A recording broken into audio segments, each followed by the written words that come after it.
अस्सलाम वालेकुम दोस्तों, कैसे हैं आप सब। मैं हूं हसनैन ख़ान और आप देख रहे हैं हसनैन ख़ान फूड सीक्रेट। तो आज मैं आपके लिए बहुत ही स्पेशल और बहुत ही पसंद किए जाने वाला मखड्डी का हलवा लेके आया हूं। इस रेसिपी में कुछ चीज़ें हैं जो आपको पता होना बहुत ज़रूरी है, तो रेसिपी को कंप्लीट देखिएगा। इसको खा लेने के बाद आप सब हलवे भूल जाएंगे। तो रेसिपी की तरफ चलते हैं। बिस्मिल्लाहिर्रहमानिर्रहीम। यहाँ पर मैंने ली है 1 कप सूजी को अच्छे से छान कर हम यूज़ करेंगे।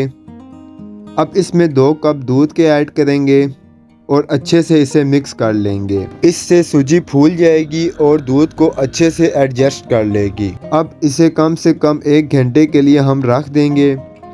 अब यहाँ पर कढ़ाई में पौना कप घी का लेंगे। फ्लेम हमने बंद रखनी है। 1 कप चीनी का ऐड करेंगे।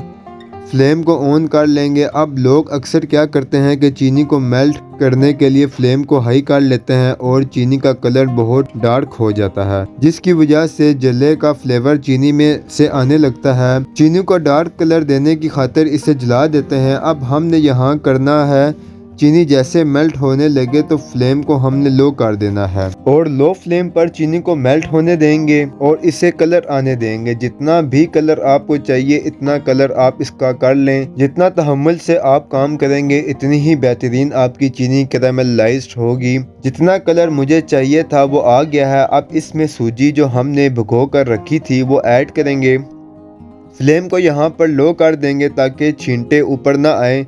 सूजी जब डालेंगे तो चीनी सख्त होना स्टार्ट हो जाएगी, लेकिन जैसे जैसे इसको हीट लगेगी तो ये मिक्स होना स्टार्ट हो जाएगी। चम्मच साथ साथ चलाते जाएंगे। अब इसमें इलायची डालेंगे और इसको पकाते जाएंगे। दूध इसमें ड्राई होता जाएगा और सूजी पकती जाएगी।